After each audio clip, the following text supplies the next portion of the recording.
प्यारे बच्चों, आज हम क्लास 3 की हिंदी की बुक का 9th चैप्टर पढ़ेंगे। बच्चों, आज मैं आपको चैप्टर का नाम नहीं बता रही हूँ, तो आप गैस करिएगा कि चैप्टर का क्या नाम हो सकता है। तो आप चित्र देखिए बच्चों, बताइए ये किसका चित्र है। वेरी गुड, सोचिए और मुझे कमेंट करके बताइएगा कि ये किसका चित्र है। तो बच्चों, गैस कर लिया आपने किसका चित्र था? सड़क का। तो आज हम पाठ पढ़ेंगे मैं सड़क हूँ। तो बच्चों, यह कहानी है मैं सड़क हूँ। कहानी एक रोचक और भावात्मक कहानी है। इस कहानी में सड़क ने अपनी बातें कहने का एक जरिया ढूंढा है। लेखक ने सड़क के मन की बात को बड़ी ही रोचकता से हमें बताया है। तो बच्चों, आपको पता ही है ना, सड़क से हम एक स्थान से दूसरे स्थान पर जाते हैं।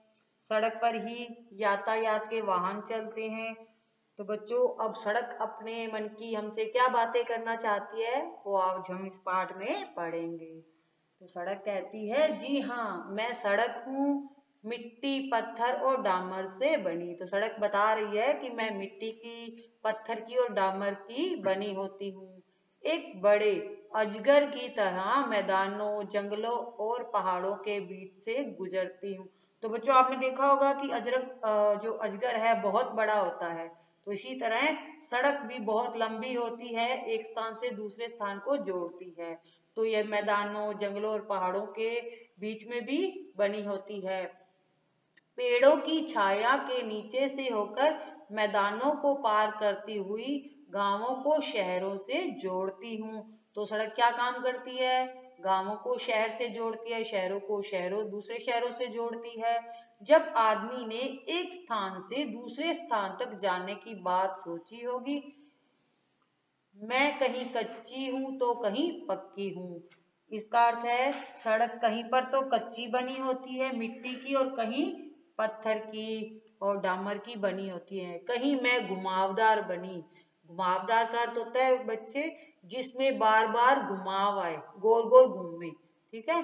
तो कहीं एकदम सीधी सपाट। स्कूल, कॉलेज, अस्पताल, महल, झोपड़ी, बाग बगीचे, हाट बाजार और भी न जाने कहाँ कहाँ मेरी पहुंच है। तो सड़क हमें स्कूल ले जाती है, कॉलेज ले जाती है, अस्पताल, या हमें और किसी स्थान पर जाना हो तो वहां तक ले जाती है। तो बच्चों, आप ये चित्र में देख सकते हो, ये सड़क का चित्र है। ये घुमावदार है, घूमी हुई है। ठीक है बच्चों। और सीधी सड़क होती है, बिल्कुल सीधी जब चलते हैं हम। लोग कहते हैं कि गांव के पास होकर गुजरते समय मैं उसके विकास का हिस्सा बन जाती हूँ। सच पूछो तो मुझे विभिन्न ऋतुओं यानी मौसमों में तरह तरह की फसलों से हरे भरे खेत बहुत सुंदर लगते हैं, अच्छे लगते हैं। तो सड़क क्या कहती है? सड़क कहती है कि मुझे फसलों से जो हरे भरे खेत है बहुत प्यारे लगते हैं, अच्छे लगते हैं। गाय, भैंस, बैलों के झुंड जब मेरे ऊपर से गुजरते हैं तो मैं अपना दुख दर्द भूल जाती हूँ। मेरे बाजू में खड़े हरे भरे पेड़ों की छाया मुझे बहुत अच्छी लगती है। तो सड़क अपने मन की बातें हमें बता रही कि उसको क्या क्या अच्छा लगता है। गर्मी के दिनों में पैदल चलने वालों को भी इनकी छाया में आराम मिलता है। तो जब हम गर्मी में कहीं जा रहे होते हैं सड़क पर, तो हमें गर्मी लगती है, तो हम कहाँ बैठ जाते हैं? सहारे के लिए पेड़ों के नीचे बैठ जाते हैं, जहाँ हमें छाया मिलती है, हम आराम करते हैं। मेरे किनारे पर लगे आम, जामुन जैसे फलदार पेड़ लोगों को आनंद देते हैं, खुशी देते हैं। बच्चे तो उनकी ओर दौड़े चले जाते हैं, खेलते कूदते, फलों को आपस में बांटकर खाते हुए बच्चों को देखकर मुझे बहुत खुशी मिलती है। मैं बता ही नहीं सकती कि मुझे बच्चों को देखकर कितनी खुशी मिलती है जब वो मेरे ऊपर चलते हैं, दौड़ते हैं। दशहरा, ईद आदि त्योहारों और मेले से मेरी शोभा यानी सुंदरता बहुत बढ़ जाती है। मेरे आसपास सफाई हो जाती है, दोनों किनारों पर रोशनी की जाती है, तरह तरह की दुकानों से मैं सज जाती हूँ। काफी चहल पहल होती है, यानी रौनक होती है। जब कोई त्योहार आता है तो सड़कों की सफाई की जाती है, सड़क के दोनों किनारों पर रोशनी की जाती है, तरह तरह की दुकानें लगाई जाती हैं, खूब रौनक होती है, सभी लोग खुश नजर आते हैं। मुझे अच्छा लगता है अपने नजदीक यह रौनक देखकर। दुख तब होता है, अब सड़क बता रही है कि मुझे खुशी तो होती है लेकिन कभी कभी मुझे दुख भी होता है। तो दुख कब होता है? सड़क को दुख होता है जब सड़क कहती है मेरे ऊपर कूड़ा करकट फेंक दिया जाता है। अरे अरे देखो कितने लोगों ने मुझ पर थूका भी है। तो बच्चों ये सच बात है, लोग सड़कों पर कचरा फेंकते हैं, थूकते हैं, केला खाकर छिलका भी मुझ पर फेंक देते हैं। कई जगह मुझ पर छोटे छोटे गड्ढे बन जाते हैं। आप चित्र में देख सकते हो बच्चों, सड़क पर गड्ढा बना हुआ है, ठीक है, जिससे मुझे ही नहीं लोगों को भी परेशानी होती है। तो हमें दर्द होता है ना बच्चों, इसी तरह से सड़क को भी दर्द होता है, उसके चोट लग जाती है। तो मैंने अपने ऊपर कभी लोगों के थके हारे कदमों की आहट सुनी है, तो कभी तेजी से चलते हुए उत्साहित कदमों की दमक। उत्साहित होता है बच्चों, जोश से भरे हुए। तो सड़क कह रही है कभी लोग थक हार जाते हैं, धीरे धीरे चलते हैं तो उसकी भी मुझे आवाज आती है, और जब लोग खुश होते हैं और भागकर चलते हैं तो भी मुझ तक उनकी आवाज पहुंचती है।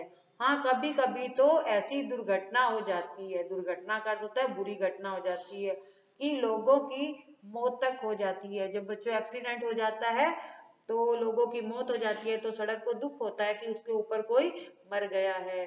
तब मुझे दुख होता है क्योंकि मैं उनकी कोई मदद नहीं कर पाती। यदि लोग मेरे किनारे लगे संकेत चिन्हों को का पालन करे तो दुर्घटनाओं से बचा जा सकता है। बच्चों आप आगे चित्र में देख सकते हो कि संकेत बने होते हैं, हमें हर तरह सड़क के ऊपर निशान बनाए होते हैं जिससे हमें वार्निंग दी जाती है। जिस तरह से ये कि हॉर्न की आवाज धीमी रखो, बहुत तेज मत करो, या इधर मुड़ो, इस तरफ मुड़ो। सड़क हमें बता देती है कि आगे घुमाव आने वाला है तो अपना वाहन धीरे कर लो। तो सड़क के ऊपर सब चिन्ह लगे होते हैं। तो सड़क कहती है कि अगर तुम इन नियमों का पालन करो, इन चिन्हों को ध्यान से देखकर इन पर सड़क पर चलो तो आपका कभी भी एक्सीडेंट नहीं होगा, कोई दुर्घटना नहीं होगी। चाहे जो भी मेरे ऊपर होकर गुजरे, मैं सबके सुख दुख में उनके साथ शामिल हो लेती हूँ। मैं कोशिश करती हूँ कि सब लोगों को उनकी मंजिल तक पहुंचा सकूं। चलते रहो, यही मैं कहना चाहती हूँ। सड़क कहती है कि सुख दुख तो जीवन में आते जाते रहते हैं, पर हमें उसकी परवाह न करते हुए चलते रहना चाहिए। सुनो सुनो, अभी अभी मेरे ऊपर होकर एक गाड़ी गुजरी है, क्या तुमने भी उसमें बजता हुआ गाना सुना है? रुक जाना नहीं तू कहीं हार के। तो बच्चों आज हमने इस चैप्टर को पढ़ा है। तो सड़क से, इस पाठ से हमें क्या शिक्षा मिलती है? सड़क हमें क्या कहना चाहती है? सड़क हमें संदेश देना चाहती है। सड़क लोगों से कहना चाहती है कि चलते रहो, सुख दुख तो जीवन में आते जाते रहते हैं, हमें उनकी परवाह किए बिना सदैव चलते रहना चाहिए। और बच्चों हमें सबक भी लेना चाहिए, शिक्षा लेनी चाहिए कि हमें सड़क के ऊपर कूड़ा करकट नहीं फेंकना चाहिए, कचरा नहीं फैलाना चाहिए, हमेशा साफ सफाई रखनी चाहिए और यातायात के नियमों का पालन करना चाहिए, क्योंकि ये जो यातायात के नियमों का पालन है वो हमारी खुद की रक्षा के लिए है। तो बच्चों आज हमने इस चैप्टर को रीड कर लिया है। नेक्स्ट वीडियो में इसके हम क्वेश्चन आंसर लाएंगे, तब तक आप इस चैप्टर को रीड करके रखिएगा। बच्चों अगर आपको ये पाठ वीडियो पसंद आया हो तो इस चैनल को सब्सक्राइब करिएगा, लाइक एंड शेयर भी करिएगा इस वीडियो को, और अपने फ्रेंड्स को भी बताइएगा जिससे कि उनकी भी हेल्प हो सके। Thank you, have a nice day.